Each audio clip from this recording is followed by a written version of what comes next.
자, 매주 목요일마다 증시를 조금 다른 관점에서 바라보면서 투자 전략을 세워보는 코너입니다. 이성수의 마켓포인트, 오늘도 유니인베스트먼트 이성수 대표와 함께하겠습니다. 어서 오세요. 안녕하세요. 네, 안녕하세요.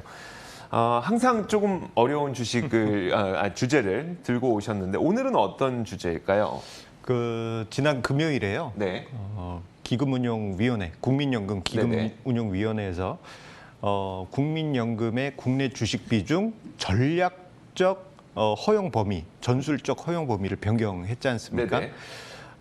이로 인해 가지고 이제 국민연금이 드디어 매수를 하겠구나라는 사람들의 기대감이 있는데, 네. 자, 이런 부분에 대해서 좀 심층적으로 분석해 보고요. 그리고 이에 따른 증시 영향. 네. 중요한 것은 증시 영향이죠. 네네. 우리가 전략을 세우는데 필요하니까 그 부분까지 그렇죠. 준비를 해봤습니다. 그러면 지금 일단 나온 내용만 놓고 보자면 전략적 자산 배분 허용 범위는 플러스 마이너스 1%포인트가 확대가 된 거고, 그리고 전술적 자산 배분 허용 범위는 플러스 마이너스 1%포인트가 축소된 거예요. 여기서 플러스 여기서 마이너스면 이거는 그냥 같은 거 아닌가요? 그 뉴스 보시면서 아마 지난 금요일, 지난 주말 사이 뉴스 보시면서 네네. 이거 뭐야 그냥 똑같은 거 아니야? 네네. 예, 그런 생각을 하셨으리라 생각이 돼요. 근데 이 부분을 좀 이해를 할 때 전략과 전술적인 부분에 대해서 네. 이해를 하시면은 이번 그 변경이 어떤 의미가 있는지 이해하실 수 있겠어요.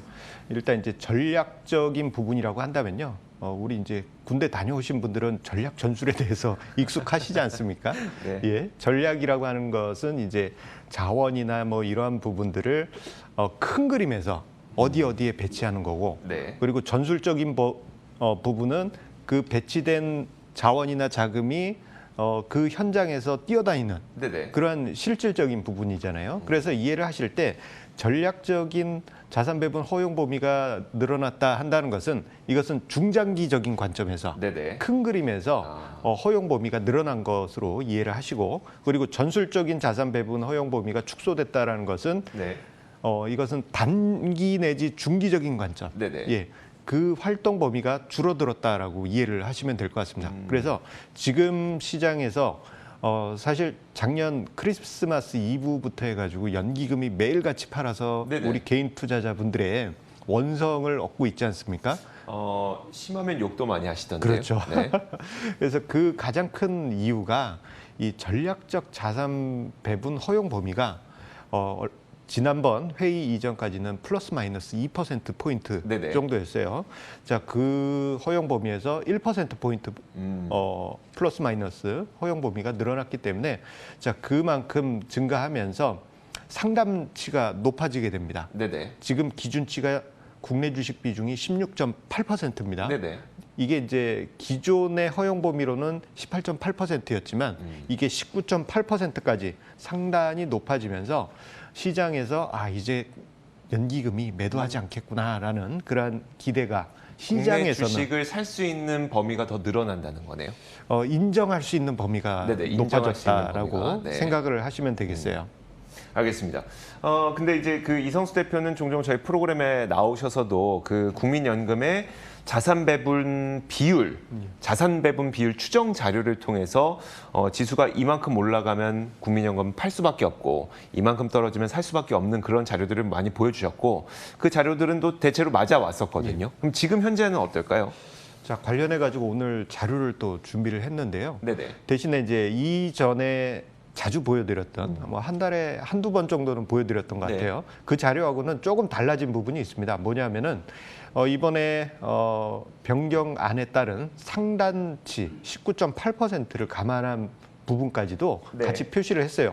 자, 보시게 되면 빨간색 막대로 왼편에 되어 있는 것이 종합주가지수 3,200, 3,000포인트로 제가 가정을 했을 때 네네. 국민연금이 우리 국내 주식을 얼만큼 초과 보유했는지 그 금액을 표시한 건데 이게 네네. 단위가 조원입니다. 주가지수 3,000포인트 이상에서는 20조 원 이상 국내 주식 비중을 초과 보유한 상태이기 때문에 계속 이때는 매도를 팔아야 된다는 거죠. 그렇죠. 네. 그런데 이번에 19.8%로 허용 범위가 높아지면서 계산을 해보니까 자, 종합주가지수 3,200포인트에서는 4조 3천억 원, 초과 보유한 정도로 해서 지금 뭐라 그럴까, 좀 일단은 초과 보유한 영향력이 좀 크게 줄었다라는 것을 확인할 수 있습니다. 그런데 그리고 그렇게도 볼 수가 있는 거잖아요. 지금 예. 주가지수 3,000포인트일 때 원래 이 허용 범위가 늘어나지 않았을 때는 초과 보유분이 20%였었는데 오히려 부족분이 2.9%가 생겼다는 거잖아요. 더 살 수 있다는 거잖아요. 그 부분은 그런 것은 아니에요. 그래요? 예, 왜냐하면은 기준치는 16.8%이기 때문에 네네. 거기서 이제 허용할 수 있는 범위, 우리가 이제 맛있는 것을 먹을 때 뱃속에 담을 수 있는 한계가 있잖아요. 굳이 그걸 다 채워야 되냐? 이건. 굳이 다 채워야 되냐? 네네. 예, 그러한 개념으로 이해를 하시면 되겠고요. 근데 지금 화면 속에 표가 나와 있지만 저 자료를 보시게 되면 국민연금을 중심으로 한 연기금이 좀 매도가 줄겠구나라고 생각이 되시기도 하겠지만 네, 맞아요. 한편으로는 뭔가 하고 네. 퀘스천이 쳐지시는 분들도 분명 계실 겁니다. 똑똑한 분들만 그런가 보네요. 전 잘 모르겠는데. 지금 보시게 되면요. 종합주가지수 3,200포인트를 한번 봐주세요. 네. 보시게 되면은 지금 이제 원래 기준치 16.8%로 보면은 30조 원 이상 초과 네네. 상태가 되게 되죠. 자, 그렇다면은 이번에 허용 범위를 높이게 되면서 국민연금에 어떤 버퍼가 생긴 것은 사실이지만 네. 주가지수 3,200포인트여도 4조 3천억 원이 초과된 상태입니다. 네. 자, 이 정도라면은 자, 매물이 다시금 출회될 가능성이 높겠고 지금 종합주가지수가 뭐 며칠 사이에 3,180포인트까지 올라갔지 네네. 않습니까? 턱걸이 한번 배치기 하면 3,200포인트예요. 네. 자, 그렇다면은 또 다시 허용 범위를 높였다 하더라도 또 다시 국내 주식 비중이 초과된 상태로 지금 들어가고 있다라는 부분을 이 표에서 우리가 확인할 수 있는 것입니다. 어쨌든 가득 찼다는 얘기인데 아무리 허용 범위를 높여준다고 하더라도 어쨌든 가득 찼다는 얘기인데 그나마 다행인 점은 국민연금의 융통성은 좀 커진 거 아닐까요? 융통성은 커졌다고는 볼 수 있어요. 대신에 이게 이제 기계적인 부분은 또 어쩔 수가 없습니다. 그렇죠. 이 지수가 상승하면 상승할수록 이제 국민연금이 보유한 국내 주식 비중이 높아지면서 자, 그 허용 범위를 높였다 하더라도 소화제를 먹었다 하더라도 네네. 추가적으로 먹을 수 있는 한계는 또 있습니다. 그렇긴 예. 하죠. 그런 부분으로 이해를 할 수 있겠고 한편으로는 지금 이렇게 주가 지수가 3,180포인트 뭐 와 있는 것은 좋긴 하지만 네네. 국민연금의 국내 주식 보유 비중 그리고 지금 계속 쏟아지고 있는 연기금의 매도를 감안해 본다면 이게 작년 11월, 12월 그리고 올해 1월 네. 한 달에 두 자릿수씩 지수가 상승했어요. 네. 아이러니하게 보시게 되면 연기금이 매일 팔기 시작했던 기점이 작년 크리스마스 이브입니다. 네. 예. 벌써 그때 당시 11월에 10몇 프로씩 주가지수 상승하고 급하게 상승한 부분이 있기 때문에 어떻게 보면은 그때 당시 급하게 상승한 부분이 반영된 업보가 아니겠느냐 그런 생각을 해보게 됩니다.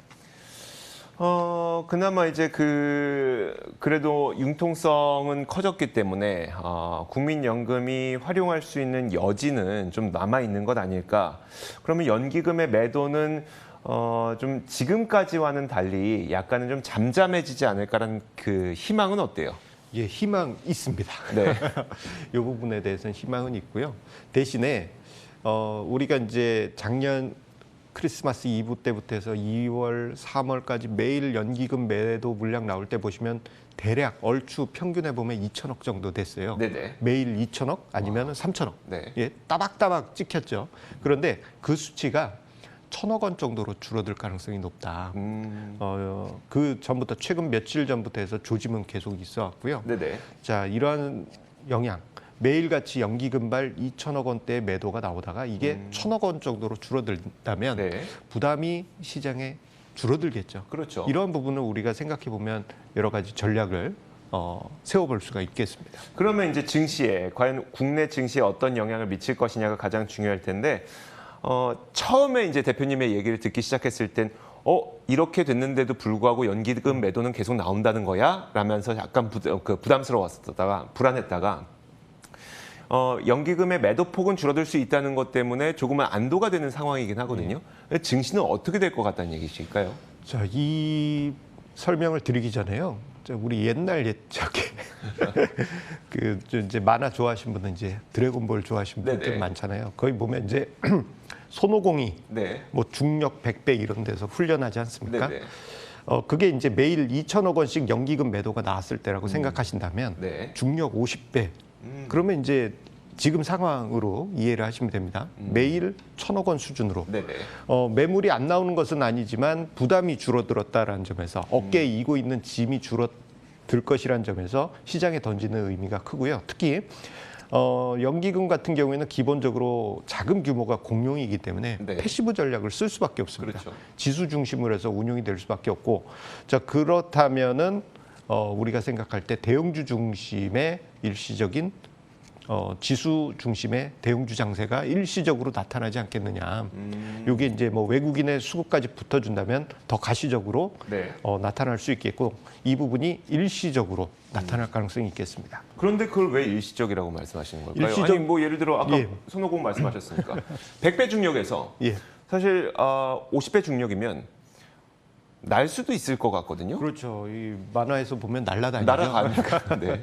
중력기에서 막 날아다니지 네. 않습니까? 그런데 이게 또 지수가 그 효과, 대형주하고 지수 중심의 종목이 또 부담이 줄어들면서 상승하게 될 때는 이게 또다시 국내 주식 비중이 높아져요. 그렇겠네요. 그러면 매물이 또다시 쏟아집니다. 그래서 자 주가 지수 3,200포인트대에서는 4주 3천억 원이 초과된 상태인데 3,300포인트에서는 제가 계산해 봤더니 7조 9천억 원이 초과된 상태가 되고요. 네네. 그리고 3,500포인트까지 올라가게 되면은 이게 15조 원 이상 초과된 상태가 되기 때문에 일시적이라고 말씀드린 것입니다. 알겠습니다.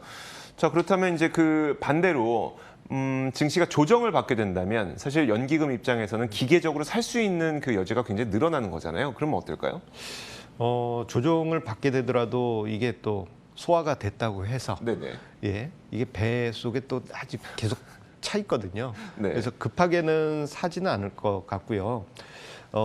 지금 상황으로 볼 때는 어느 정도 그 매물이, 그러니까 잠재적인 매물이 소화가 돼야 됩니다. 그래서 시간이 좀 걸리겠지만 한 달에 대략 3조, 4조씩 소화가 됐을 때 한 3개월 정도면은 더 이상 매물은 안 나올 것 같거든요. 네네. 좀 시간이 필요할 수밖에 없다라는 점. 그 과정에서 연기금이 매도가 1,000억 원에서 100억 원대로 낮아진다면 네네. 예, 시장에는 모멘텀을 줄 수가 있겠죠. 그러니까 지금 연기금의 수급으로 우리가 증시의 상하단을 분석을 해봤을 때 상단 막혀 있는 것 같고 뭐 일시적으로 좀 올라갈 수 있겠지만 막혀 있는 것 같고 하단도 뭐 좀 탄탄하긴 하지만 하단이 높아지지 않는 그런 상태란 얘기잖아요. 굉장히 답답한 장세인데요. 하단이 약한 것은 아니에요. 네네, 대신에 이제 뭐 지금처럼 매물이 계속 쏟아지지는 않을 겁니다. 네. 대신에 우리가 시장을 볼 때요. 이게 이제 답이 없네 이렇게 생각하지 마시고 우리가 최근에 증시 흐름을 보면 답이 나와 있습니다. 네. 최근에 보면 스몰캡이 지수보다 강한 흐름이 계속 나타났잖아요. 네네. 그 이유가 이제 연기금 쪽의 매물이 많은 영향을 주지 않았기 때문입니다. 최근에 이제 뭐 소형업종 지수 보면 매일같이 양봉이 나오고 상승하는 그러한 흐름이 계속 반복이 되고 있는데, 자, 이러한 점을 생각해 본다면 우리가 굳이 무조건 대형주에서 답을 찾느냐, 네. 이것보다는 스몰캡 쪽으로 보게 되면 오히려 연기금 매수가 들어오는 경우가 많이 있습니다. 네네. 자, 이런 쪽으로 힌트를 얻어볼 수 있지 않을까, 그런 생각을 해보게 됩니다. 그러니까 지금까지는 우리가 대형주를 진짜 몇 개월을 외쳐왔었는데 이제는 스모캡 혹은 뭐 코스닥 장세가 펼쳐진다고 좀 계획을 잡아도 될까요? 그러면? 지금 시장에서 보게 되면은 그 연기금발 매물이 적고 하니까, 그리고 또 소형주가 2017년부터 해서 오랜 동안 상대적으로 소외를 받아왔었어요. 그렇죠. 네. 자, 그 한풀이가 조금 나타나고 있는 분위기라고 할 수 있겠고, 그런데 이제 코스닥 부분을 보게 되면요, 좀 생각해 볼 여지가 있습니다. 최근에 네. 이제 코스닥 지수가 1000포인트 넘어가면서 천스탁 이 얘기가 나오고 있잖아요. 부가적으로 요 부분만 좀 설명을 드리고 정리를 해보면, 연기금의 매물이 코스닥에서는 잘 등장하지 않고 오히려 매수를 하면서 네. 코스닥이 상대적으로 강한 부분이 있어요. 대신에 지금 화면상에 자료가 나오고 있는 게 시장 BPS 추입니다. 네. 자, 결론만 말씀드리자면 코스닥 시장의 밸류에이션이 그렇게 아주 극적으로 높아진 건 아니에요. 네. 그래서 코스닥 시장에서도 대형주나 지수는 좀 피하는 게 좋겠다. 알겠습니다. 예. 자, 유니인베스트먼트 이성수 대표와 함께했고요. 굿모닝 글로벌도 여기서 인사드리겠습니다. 함께해 주신 여러분 고맙습니다.